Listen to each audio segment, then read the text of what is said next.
wabarakatuh.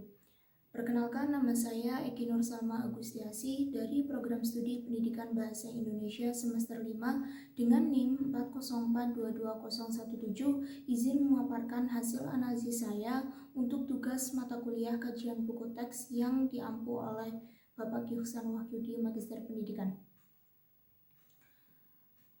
Baik, untuk buku yang saya analisis itu berjudul Cerdas Cergas Berbahasa dan Bersastra Indonesia. Penulis Heni Marwati dan Kawaski Taningtyas. Penerbit buku ini dari Pusat Perbukuan Badan Standar, Kurikulum, dan Asesmen Pendidikan Kementerian Pendidikan, Kebudayaan, dan Teknologi. Tahun terbit 2021. Dalam analisis terdapat beberapa aspek isi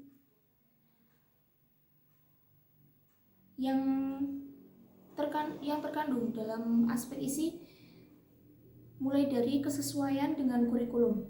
Buku ini sesuai dengan kurikulum Merdeka yang mengutamakan pembelajaran aktif serta pemenuhan kompetensi dasar.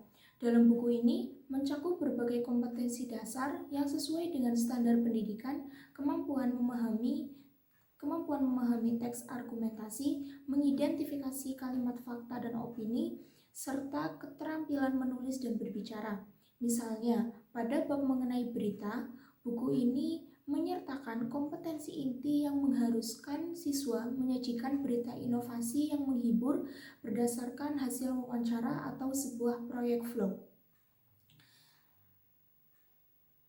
Poin B, kedalaman materi. Buku ini mencakup materi yang cukup dalam dan luas, mulai dari teks argumentasi, teks berita, cerpen sejarah puisi dan drama.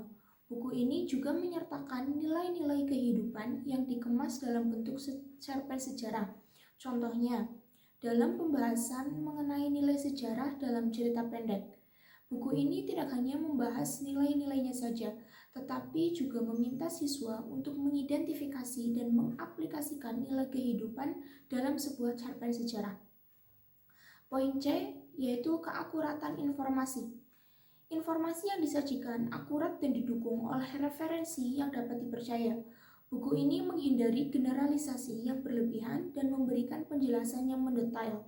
Misalnya, dalam bab mengenai teks argumentasi, buku ini menyertakan kutipan dari Kamus Besar Bahasa Indonesia dan Pedoman Umum Ejaan Bahasa Indonesia. Poin D, yaitu kebermaknaan. Materi yang disajikan tidak hanya relevan untuk pembelajaran, tetapi juga dirancang untuk mengembangkan pemikiran kritis dan kemampuan siswa dalam menyampaikan ide serta berkreasi dengan berbagai jenis teks. Aspek yang kedua adalah aspek penyajian. Dalam aspek penyajian juga terdapat beberapa poin.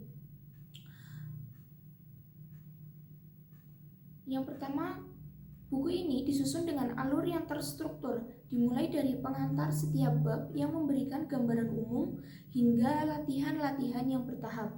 Bab diakhiri dengan jurnal refleksi untuk menguatkan pemahaman siswa. Kedua, metode penyajian.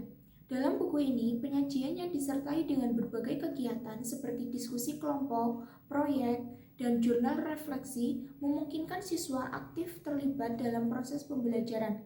Misalnya, pada bab menulis puisi, buku ini menyajikan teks cerpen untuk menentukan tema dan pesan dalam cerpen yang menginspirasikan pengubahan puisi. Ketiga, kreativitas dan inovatif. Buku ini juga menyediakan berbagai aktivitas proyek kreatif dan tugas individual seperti membuat poster dan menulis esai. Penyajian semacam ini memberikan kesempatan bagi siswa untuk menerapkan konsep secara langsung. Yang keempat, interaktivitas. Buku ini menyediakan berbagai latihan soal dan proyek yang mendorong siswa untuk aktif berpikir dan berinteraksi dengan materi. Misalnya, setiap bab menyertakan berbagai latihan soal yang tidak hanya menguji pemahaman, tetapi juga mendorong siswa untuk menerapkan pengetahuan mereka dalam konteks nyata. Selanjutnya ada aspek bahasa. Dalam aspek bahasa juga memiliki beberapa poin. Yang pertama, keterbacaan.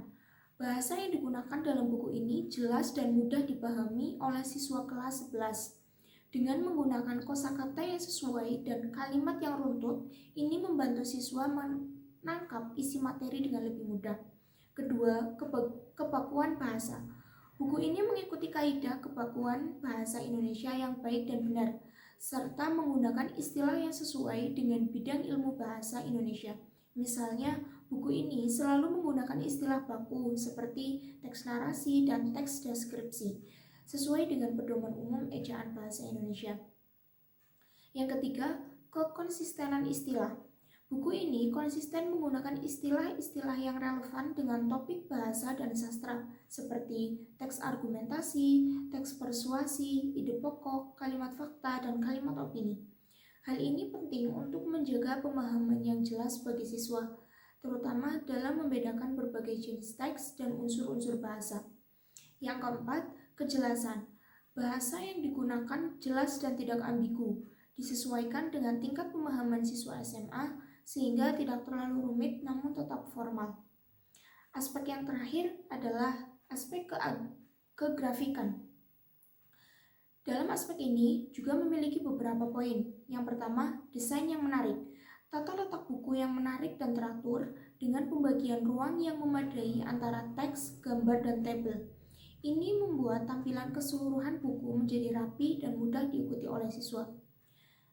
Kedua, kualitas ilustrasi. Buku ini menggunakan ilustrasi dan gambar yang mendukung pembelajaran, seperti poster dan peta konsep di setiap bab. Ilustrasi ini membantu siswa memahami isi materi lebih baik dan menambah daya tarik visual. Yang ketiga, penggunaan warna. Pemilihan warna terlihat konsisten dan beragam, membuat tampilan buku tidak membosankan dan tetap profesional. Misalnya, pada setiap bab, di bagian peta konsep dan judul diberikan warna-warna yang cerah dan menarik perhatian untuk membacanya. Yang keempat, tipografi. Penggunaan font yang sesuai dan ukuran teks yang proporsional memudahkan siswa membaca dan memahami materi.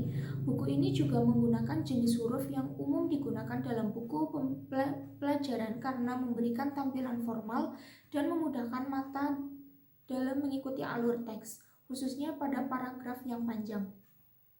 Jadi, kesimpulan dari analisis ini adalah pengembangan buku teks yang baik memerlukan pemahaman mendalam mengenai standar yang ditetapkan oleh BNSP.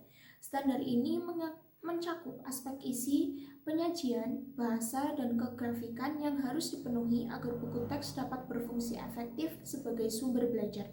Secara keseluruhan, buku Cerdas-Cergas Berbahasa dan Bersastra Indonesia untuk SMK atau SMA kelas 11 ini memiliki isi yang padat dan relevan, penyajian yang interaktif, bahasa yang sesuai, dan grafika yang menarik, sehingga mendukung proses belajar mengajar di kelas dengan baik.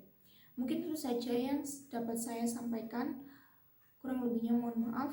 Wassalamualaikum warahmatullahi wabarakatuh.